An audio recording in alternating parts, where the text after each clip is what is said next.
हमारा cosmic address आज बहुत ही दिलचस्प होने वाला है। यह छोटा नीला बिंदु जिसे आप घर कहते हैं, यह उस माइंड ब्लोइंग एड्रेस के सामने कुछ भी नहीं जिसके बारे में आज हम जानने वाले हैं। हमारा ग्रह पृथ्वी इस ब्रह्मांड में समुद्र तट पर एक रेत के कण की तरह है, या शायद रेत के कण जितना भी नहीं है। इसे समझने के लिए चलिए हमारे सौर मंडल पर नजर डालते हैं। सूर्य को एक बास्केटबॉल मानिए। इस पैमाने पर पृथ्वी एक छोटे मटर के दाने जैसी होगी जो लगभग 23 मीटर दूर है, और प्लूटो वह इस बास्केटबॉल से लगभग 1.5 किलोमीटर दूर एक रेत का कण होगा। अगर हम और दूर जाएं तो हमारा पूरा सौर मंडल मिल्की वे गैलेक्सी की इन विशाल भुजाओं में अरबों तारों के बीच गायब सा हो जाता है। हम हमारी मिल्की वे गैलेक्सी में किसी बहुत खास जगह पर भी नहीं हैं। हम सिर्फ एक अच्छे इलाके में हैं जिसे ओरायन आर्म कहा जाता है, जो गैलेक्टिक सेंटर से लगभग 27,000 प्रकाश वर्ष दूर है। हमारी गैलेक्सी भी अकेले स्पेस में नहीं घूम रही है। हम इसे लोकल ग्रुप कहते हैं, जो 50 से ज्यादा गैलेक्सियों का एक कॉस्मिक नेबरहुड है। और दूर में नजर आती वो जो घुमावदार गैलेक्सी है वह एंड्रोमेडा है, हमारी भविष्य की साथी। आने वाले लगभग 4.5 अरब वर्षों में ये दोनों गैलेक्सियां टकराएंगी।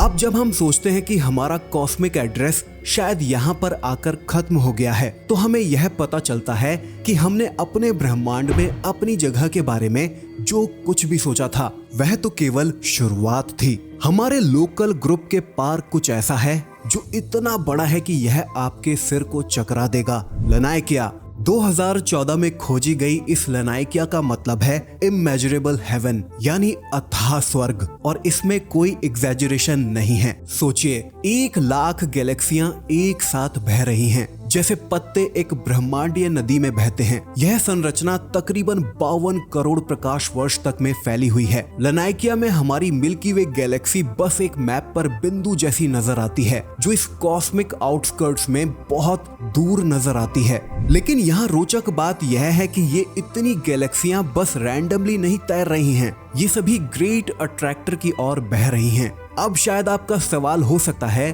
कि ये क्या है? तो ग्रेट अट्रैक्टर एक ऐसा विशालीय ब्रह्मांडीय इलाका है जो हमारे लोकल ग्रुप मिल्की वे गैलेक्सी और आसपास की दूसरी गैलेक्सीज को अपनी ओर खींच रहा है। यह ब्रह्मांड का एक रहस्यमय हिस्सा है जो यहाँ कहीं मौजूद है। ये बेहद ज्यादा गुरुत्वाकर्षण बल पैदा करता है। वैज्ञानिकों का मानना है कि यह लाखों आकाश गंगाओं के समूह, जिन्हें सुपर क्लस्टर्स कहते हैं, से बना हो सकता है, जो गुरुत्वाकर्षण के प्रभाव से एक विशाल संरचना में बंधे हैं। ग्रेट अट्रैक्टर हमसे लगभग 15 से 25 करोड़ प्रकाश वर्ष की दूरी पर मौजूद है, लेकिन इसे सीधे देखना हमारे लिए संभव नहीं है, क्योंकि यह हमारे पॉइंट ऑफ व्यू में मिल्की वे गैलेक्सी के इस धूल और गैस के पीछे छुपा हुआ है। हालांकि वैज्ञानिक आकाश गंगाओं की गति और दिशा को देखकर इसके अस्तित्व का अनुमान लगाते हैं। यह क्षेत्र इतना विशाल और शक्तिशाली है कि यह आसपास की आकाश गंगाओं की गति को प्रभावित करता है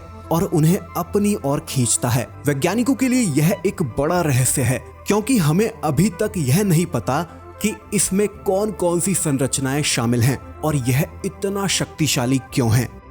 खैर, अब कई वर्षों तक खगोल वैज्ञानिकों ने सोचा कि उन्होंने हमारे कॉस्मिक नेबरहुड का नक्शा पूरी तरह से बना लिया है। केस सॉल्व्ड, खत्म नहीं।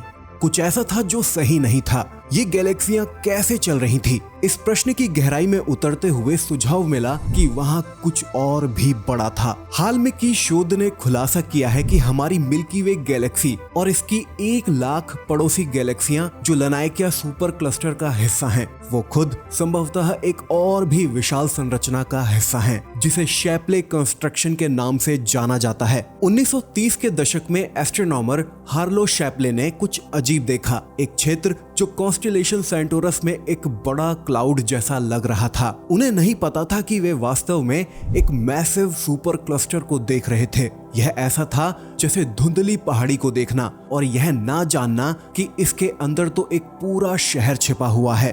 अब आज आधुनिक टेलीस्कोप्स और कॉस्मिक फ्लोज प्रोजेक्ट जैसे डिटेल्ड सर्वेस के साथ हम इस क्लाउड की स्टनिंग डिटेल्स के साथ नक्शा बना सके। यह सच निकला कि शैपले सही थे, यह वास्तव में एक विशाल सुपर क्लस्टर था और अब हम जानते हैं कि यह किसी की भी कल्पना से कई बड़ा है। यहाँ दरअसल हम कई सुपर क्लस्टरों की बात कर रहे हैं। हाँ, लनाइकिया से भी बड़ी चीजें जो एक विशाल कॉस्मिक वेब में एक दूसरे के साथ एक दूसरे के गुरुत्वाकर्षण द्वारा जुड़े हुए हैं। यहाँ यह भी पता चला कि ग्रेट अट्रैक्टर सहित लनाइकिया खुद शैपले कंस्ट्रक्शन की ओर खींचे जा रहे हैं। यहाँ देखा जाए तो दरअसल हम एक गैलेक्सी कारवां का हिस्सा हैं जो धीरे धीरे इस विशाल गुरुत्वाकर्षण कुएं की ओर बढ़ रहा है। तो हमें यह कैसे पता चला? कॉस्मिक फ्लोज प्रोजेक्ट के माध्यम से वैज्ञानिकों ने तकरीबन 56,000 गैलेक्सियों की गति को ट्रैक किया, मानो जैसे हम अंतरिक्ष में रश आर ट्रैफिक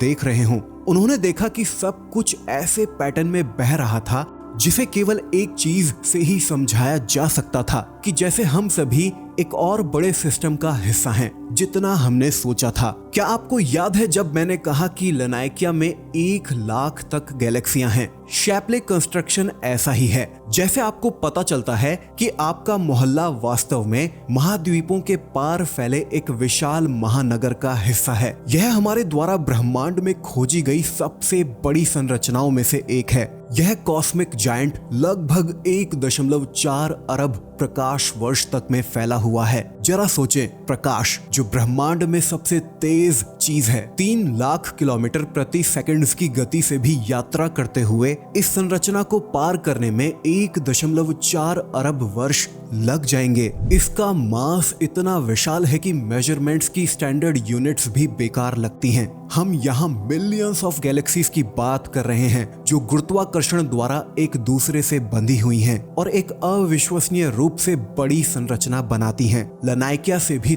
10 गुना तक बड़ी। लेकिन यहाँ और भी हैरान कर देने वाली बात यह है, जबकि शैपले हमारे द्वारा खोजी गई सबसे विशाल संरचनाओं में से एक है, लेकिन यह अभी भी ब्रह्मांड की सबसे बड़ी संरचना Hercules corona borealis great wall से बहुत छोटी है। यह महाकाय संरचना लगभग 10 अरब प्रकाश वर्ष लंबी फैली हुई है, शैपले कंस्ट्रक्शन से भी 7 गुना बड़ी। यह गैलेक्सियों का एक कॉस्मिक फिलामेंट है जो पूरे ब्रह्मांड में फैला हुआ है और ये इतना बड़ा है कि यह ऑब्जर्वेबल कॉस्मोस के एक बहुत बड़े हिस्से को घेर लेता है। फिर भी नई स्टडीज वैज्ञानिकों को यह सोचने पर मजबूर कर रही हैं कि ब्रह्मांड अपनी सबसे बड़ी संरचनाओं को कैसे बनाता है। शैपले कंस्ट्रक्शन इतनी विशाल होती जा रही है कि यह हमें डार्क मैटर को समझने में मदद कर रही है, वह रहस्यमय चीज जो हमारे ब्रह्मांड का अधिकांश भाग बनाती है लेकिन हमें दिखाई नहीं देती। जब हम देखते हैं कि गैलेक्सियां शैपले कंस्ट्रक्शन के अंदर कैसे चलती हैं, तो हम अंततः समझ पा रहे हैं कि यह न दिखाई देने वाली फोर्स हमारे ब्रह्मांड को कैसे आकार देती है।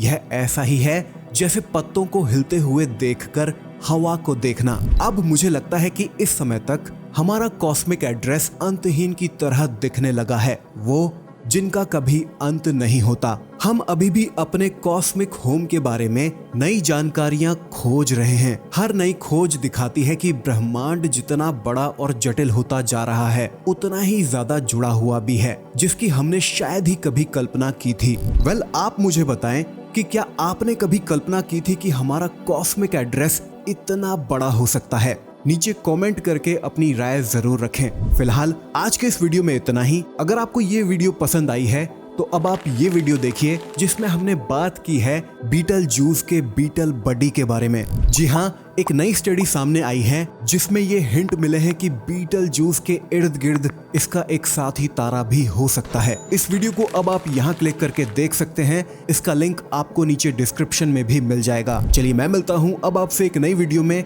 एक नए टॉपिक के साथ। तब तक के लिए ख्याल रखिएगा अपना। बाय गाइस, टेक केयर, जय हिंद।